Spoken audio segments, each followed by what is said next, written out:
Cela faisait trop longtemps que les victimes d'arnaques d'influenceurs sur les réseaux sociaux attendent des actes. Nous avions eu droit à une vidéo du ministre de l'économie et des finances appelant les influenceurs à la responsabilité et manifestement cela n'avait pas été suffisant malgré la création du site Signal Conso. C'est la raison pour laquelle avec mes collègues François Piquemal mais aussi Aurélien Taché, nous avions lancé des pistes à travers 2 propositions de loi.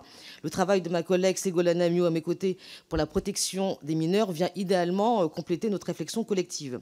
Soulignons que de nombreuses associations de victimes, des collectifs et de nombreux lanceurs d'alerte, mais aussi des internautes étaient mobilisés jusque-là, mais bien seuls. On peut citer le collectif Avis que vous avez reçu, Vos Stars en réalité, ou encore Signal Arnaque et de nombreux internautes anonymes qui sont fortement mobilisés sur les réseaux sociaux.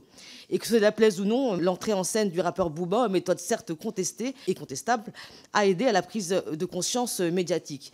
Et le sujet n'est pas anodin, comme on a pu l'entendre ici. Crypto-monnaie, dropshipping, arnaque au CPF, produits cosmétiques dangereux ou trading. Au bout des arnaques et des dérives, il y a parfois de la précarité et de la mise en danger physique ou psychologique.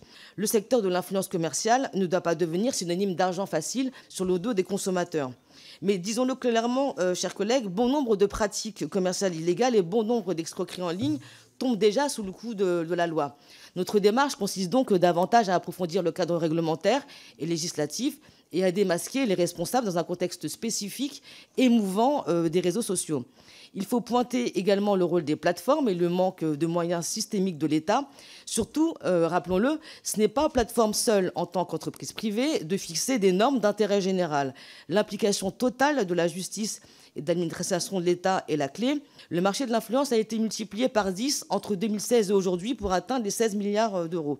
Quel renforcement des moyens de l'État en parallèle ? Très peu, à notre avis.